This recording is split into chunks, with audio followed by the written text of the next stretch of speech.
ಎಲ್ಲರಿಗೂ ನಮಸ್ಕಾರ. ಇಂದು ನಾವು ಮನುಷ್ಯನನ್ನು ಸೃಷ್ಟಿಸಿದ ದೇವರು ಅವನನ್ನು ಕಾಯಲು ನಾಯಿಯನ್ನು ಸೃಷ್ಟಿಸಿದ ಅನ್ನುವಂತಹ ಒಂದು ಜಾನಪದ ಕಥೆಯನ್ನು ಗಮನಿಸೋಣ. ಮೊದಲು ಇಡೀ ಸೃಷ್ಟಿಯಲ್ಲಿ ಒಂದು ದೊಡ್ಡದಾದ ಮೊಟ್ಟೆಯಷ್ಟೇ ಇತ್ತು. ಅದರ ಹೊರತಾಗಿ ಏನೂ ಇರಲಿಲ್ಲ. ಒಂದು ದಿನ ಆ ಮೊಟ್ಟೆ ಬಿರುಕು ಬಿಟ್ಟು ಎರಡು ಹೋಳಾಯಿತು. ಮೇಲಿನ ಹೋಳು ಮೇಲಕ್ಕೂ ಕೆಳಗಿನದು ಕೆಳಕ್ಕೂ ಹೋಗಿ ನಿಂತವು. ಮೇಲಿನದು ಆಕಾಶವಾದರೆ ಕೆಳಗಿನದು ಭೂಮಿಯಾಯಿತು.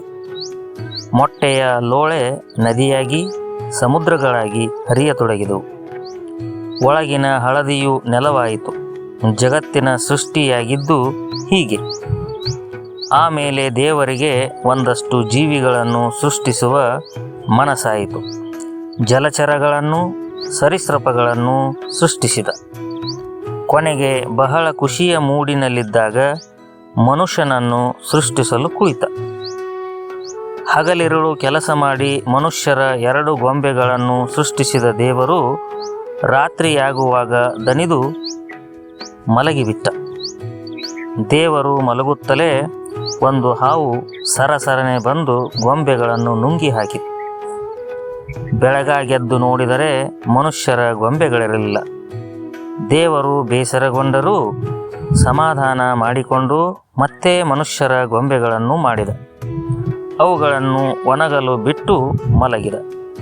ಮತ್ತೆ ಹಾವು ಬಂದು ಅವುಗಳನ್ನು ನುಂಗಿ ಹಾಕಿತು.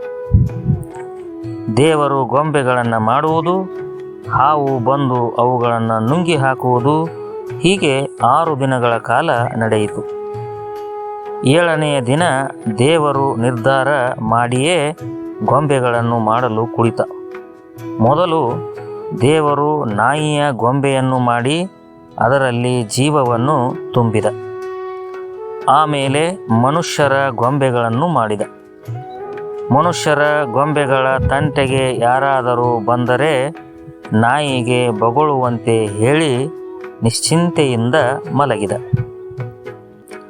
ರಾತ್ರಿಯಾಗುತ್ತಲೇ ಹಾವು ಬಂತು. ಮನುಷ್ಯ ಗೊಂಬೆಗಳನ್ನು ನುಂಗಲು ಬಾಯಿ ತೆರೆದಾಗ ನಾಯಿ ಗಟ್ಟಿಯಾಗಿ ಬೊಗಳಿತು. ದೇವರು ಎಚ್ಚೆತ್ತುಕೊಂಡು ಹಾವನ್ನು ಓಡಿಸಿದನು. ಅವತ್ತಿನಿಂದ ನಾಯಿ ಹೀಗೆ ಮನುಷ್ಯರ ಜೀವನದಲ್ಲಿ ಮನುಷ್ಯರನ್ನು ಕಾಪಾಡಿಕೊಂಡು ರಕ್ಷಿಸುತ್ತಾ ಬಂದಿದೆ. ಮಾರನೆಯ ದಿನ ದೇವರು ಮನುಷ್ಯರ ಗೊಂಬೆಗಳಲ್ಲಿ ಜೀವ ತುಂಬಲು ಆತ್ಮವನ್ನು ಕರೆದನು. ಆದರೆ ಆತ್ಮ ಅದರ ಒಳಹೊಕ್ಕಲು ಅಂಜಲಾರಂಭಿಸಿತು. ಆದರೆ ದೇವರ ಆಜ್ಞೆ ಮೀರುವಂತೆಯೂ ಇರಲಿಲ್ಲ. ಗೊಂದಲವನ್ನು ನೋಡಿ ದೇವರು ವಿಷಯ ಏನೆಂದು ಆತ್ಮವನ್ನು ವಿಚಾರಿಸಿದ.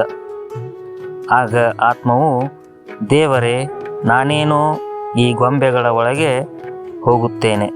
ಆದರೆ ನೀನು ನನ್ನನ್ನು ವಾಪಸ್ಸು ಕರೆಸಿಕೊಳ್ಳಬೇಕು. ಇದರಲ್ಲಿಯೇ ಇರಲು ಬಿಟ್ಟು ಬಿಡಬಾರದು ಎಂದು ಆತ್ಮ ದೇವರನ್ನು ಕೇಳಿಕೊಂಡಿತು. ಆಗ ದೇವರು ಹಾಗೇ ಆಗಲಿ ಎಂದು ಆತ್ಮವನ್ನು ಅದರೊಳಕ್ಕೆ ಕಳುಹಿಸಿದ.